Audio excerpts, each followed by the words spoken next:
Part 3, Chapter 3, Messiah Training. Jesus was 11 years old when Nick first contacted him. He had lived in Egypt for as long as he could remember, and he often wondered what was so great about Israel that made his parents want to return so badly. He was saying his nightly prayers when the archangel appeared in his room. "Bless my parents and my friends and the hungry boy I saw earlier," Jesus listed in a melodious rhythm, as children do. "Consider it done," Nick said. He was leaning casually against the bedroom wall, wearing lounge pants and a t-shirt with "Save the Humans" printed on it in hieroglyphics. Jesus looked over and gasped. "Who are you? Why are you here?" "I'm one of God's messengers," Nick told him. "You want to talk to God? And behold, here I am." "Oh," said Jesus, struggling to match Nick's casual demeanor. "Forgive my rudeness. I never talked to an angel before." Nick grinned. "I know. Don't worry about it. Come on, let's take a walk." He extended a hand to Jesus, who took it without hesitation. Instead of walking, Nick pulled the shadows over them like a curtain, plunging into momentary darkness before stepping out into an open-air temple elsewhere in the country. Jesus was familiar with Egyptian art, and his eyes automatically danced towards the familiar offering scenes and depictions of Osiris's resurrection. Nick waved his hand at a wall, and several of the huge stone slabs flipped over to reveal a hidden relief. "Neato," marveled Jesus. "How did you do that?" "It's not important," Nick replied. "This carving is." Jesus looked at the carving. He recognized the figure as a pharaoh by the cartouche and apparel, but he noted the unusually curvy lines. It was very stylistic, but there was more to it than that. The pharaoh had more distinctly feminine qualities than the other men in the carvings. "Why does he look like a woman?" Jesus wondered. "'Cause she's transgender," said Nick. "Her body's male, but her soul's female. It happens sometimes. She's also one of the few pharaohs who was really in love with her wife. But that's not why we're here. Let me start over. This is Akhenaten, your world's first monotheist."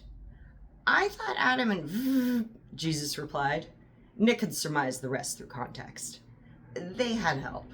Akhenaten was the first human to figure it out on her own. She got a lot of things right, and she was a good person, so she got into heaven straight away. But a lot of people didn't like her ideas, which is why this carving was hidden in the wall.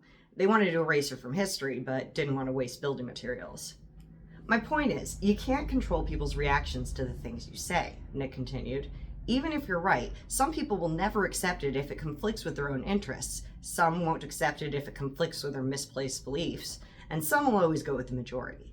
Change is hard and comes at an unknowable cost. We believe some change is worth the risk." "Was her change worth it?" Jesus wondered. Rather than answering, Nick told him, "Jesus, we want you to be humanity's Messiah. The Messiah's job is to spread God's word with celestial guidance. It's a great honor, but also a lifelong burden. A lot of people get real mad at you about it, but you'd save a whole lot more. You don't gotta do this. No one will smite you if you say no. We'll just get someone else. So think about it very carefully. Do you want to be the Messiah?" "Definitely!" Jesus exclaimed, because he was young and couldn't conceive of what he was agreeing to. Although, to be fair, Nick wasn't entirely sure what Jesus was agreeing to either. Frowning, the boy asked, "Am I really the Son of God?" "Well, yeah, but no more than the rest of us," Nick replied. "Then why me?" he wondered. Nick smiled kindly. "I never said you weren't special." "Ready to dive in? Great. Let's start with the basics. God loves you and wants you to love them back, which you humans seem to get, but them?" Jesus interrupted. "God's non-gendered, but don't focus on that part. Your people aren't ready yet," Nick said. "When you repeat this, just stick to whatever pronouns you usually use. Once you got a solid following for a few years, we'll start addressing the more radical concepts like gender and racial equality. Till then, stick to general statements like humans gotta be more kind, loving, and charitable. Being good to each other is the most important lesson you're here to learn. You gotta try to be the sort of person you want populating your world." The lecture continued until Jesus nodded off. Nick forgot that humans, especially young ones, needed sleep. The seraph teleported him back to his bed, where he'd awake the next morning to tell his parents all about the encounter, only to be informed it was a dream. Despite their assertion, Nick continued to visit Jesus regularly. After a few months, the novelty of angelic visits began dwindling, and Jesus stopped gasping each time Nick appeared in an ostentatious display of shadows. "This week, we're going to talk about acceptance," Nick began, pointing at his shirt, which said acceptance in bold letters. We did that last week, Jesus objected. No, last week was tolerance, the archangel corrected, and before that, prejudice. Tolerance is a useful stepping stone from prejudice to acceptance. But I already accept people, he protested. I want to learn something important. Jesus, I'm trying to teach you so you can teach others, Nick reminded him. You gotta know how to explain it to them. It's easy, the young Messiah argued. People treat others unfairly when they don't see them as equal people. Preach tolerance, they learn to live together peacefully. Then they'll get used to one another, realize they're all people, and accept one another. Simple. Nick gaped at him and lamented, why can't all humans be more like you? Because I'm not a real Messiah yet, because I'm wasting time on redundant lectures, Jesus exclaimed. Holy hells, said the archangel. Settle down and remember who you're talking to. I'm so sorry, the wide-eyed boy began. It's okay, you're still learning, Nick assured him. Now, what's got you all worked up? I know it's not my lessons. Last week you loved knowing all the answers. Yesterday, Mom said if I don't clean my room, God will be angry with me, Jesus explained. And I said that you said God doesn't care about little things like that, and even if he did, he wouldn't smite me because he's not as mean and vengeful as she says. And Dad heard and said I should stop making up angel stories. And then Mom got mad at him because if he doesn't believe in my angel, he doesn't believe in hers either. And then they went to Dad's workshop and yelled quietly for a long time. Nick ran a hand through his hair. Look, a lot of adults mistrust what kids say because some kids make up stories and believe fantasies. Your parents are scared and confused, but they're faithful people and they'll come around. I suppose, grumbled Jesus.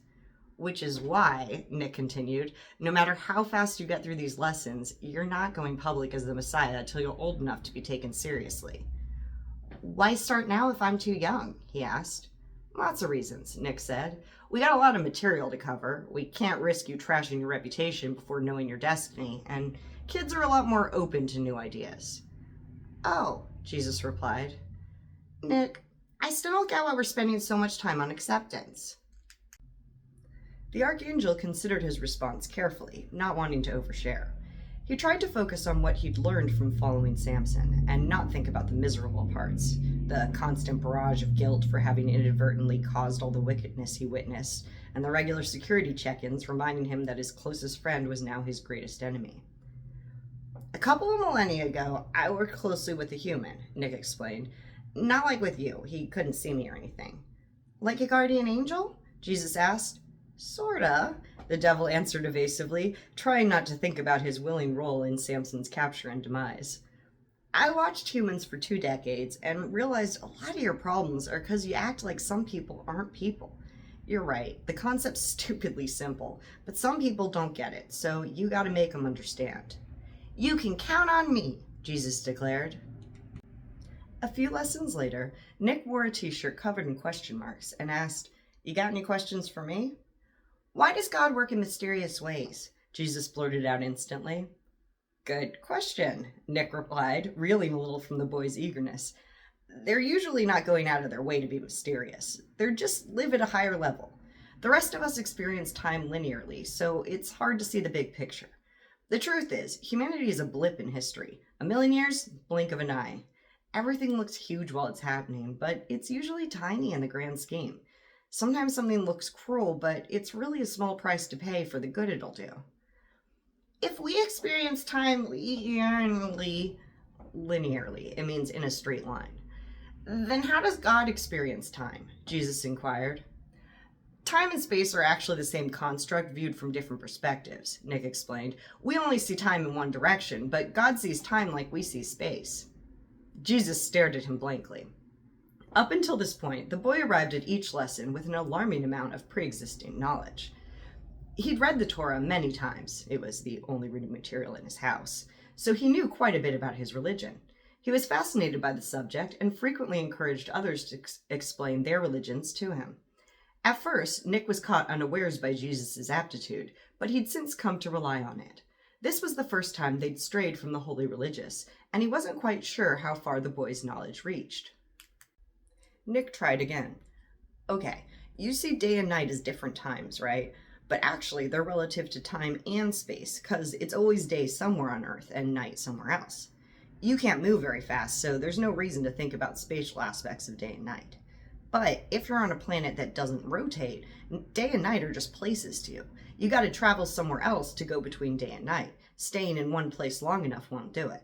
Now, if you're on a planet that rotates and you can travel instantly to any place on it, day and night look like they are, aspects of time and space. You're not getting any of this, are you? What's a planet? Jesus asked. Nick sighed. Look, just forget all that.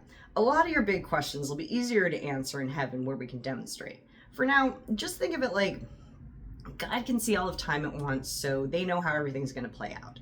They also know how to tweak things to make the outcome better, even if it's not real clear to the rest of us because we can't see what they see. Why not? Jesus wondered. Why didn't God make us see like him so we can understand him? Nick ran a hand through his hair.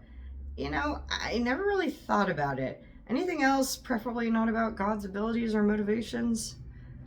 I know my heart's here and my tummy's here, but where's my soul? Jesus asked. I'd say it's in the space between atoms, but since you had trouble with planet, I don't think that'll help, Nick replied. On second thought, I'm going to go back to the plan lesson and maybe circle back to general questions later. No, one more, Jesus pleaded.